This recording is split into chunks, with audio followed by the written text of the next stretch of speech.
Okay, so let's do a run through here on our signals. Let's go ahead and set this to the crossover. And remember, this is the one we did not set any kind of a speed limit on the link.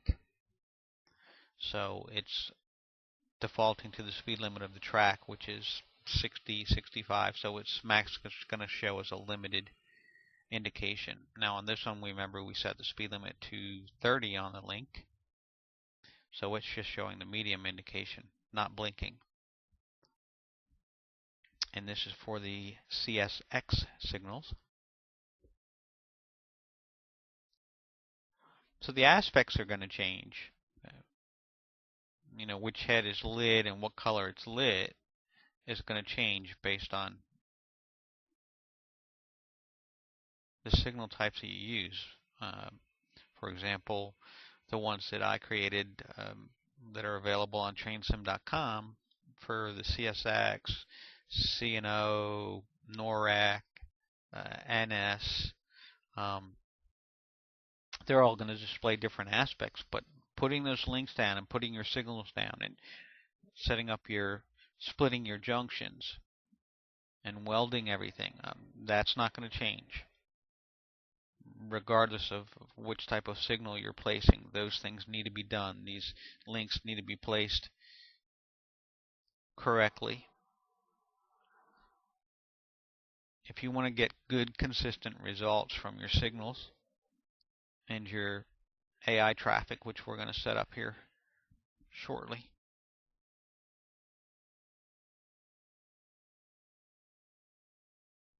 So I'm just going to run through a couple of these and do some tests to make sure that everything is changing properly and resetting properly, giving the correct indications.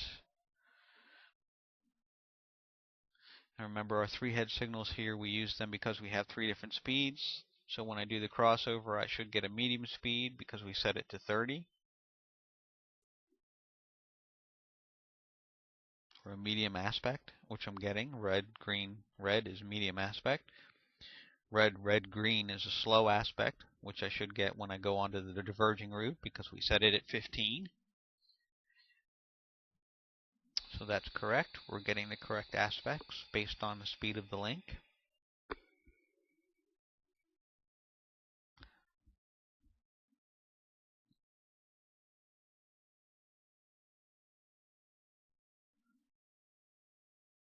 So here we're diverging, and we're getting the slow speed aspect again of 15 miles per hour. And that's all we're ever going to get here, either clear or 15. But that tells us right away, we either know we're going straight or we're diverging, and we better slow down. So our diverging signal, or once we set our route to diverging, the preceding signal should show us that aspect, which it does, which is yellow over green means you're diverging at the next signal, so start slowing down or get prepared. So this completes our signal setup. We have all our signals in place. We've checked our links. We've come back through and run a test on many of the signals, maybe not all of them, but we have checked most of the signals to make sure that they are functioning properly. So that part of this is complete, and we're going to move on here now to set up some destination markers. Now I'm going to set up destination markers at the end of each of my sidings and before the signals, so that I can send, using the scenario editor, I can send an engine or a train to any of these destination markers, and it'll stop before the signal so it doesn't interfere with the signal.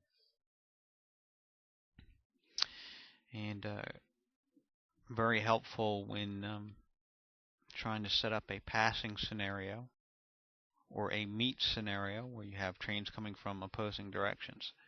So I'm just going to set up a marker on each one of my passing sidings and each one of my main lines. Again, before the signal. And you really don't want to do anything with the destination markers until you're completely done with your signaling. So in case you have to do any more splitting, you're not interfering with those markers that are already in place. Because if you split a track and there's a marker there, it's going to delete that marker. So I'm just going to put their marker there, and I think that's all the destination markers I'm going to place for right now. Now I'm putting this in the world editor, but I strongly suggest that you would do this in the scenario editor over the world editor. So let's set up a scenario and see what happens.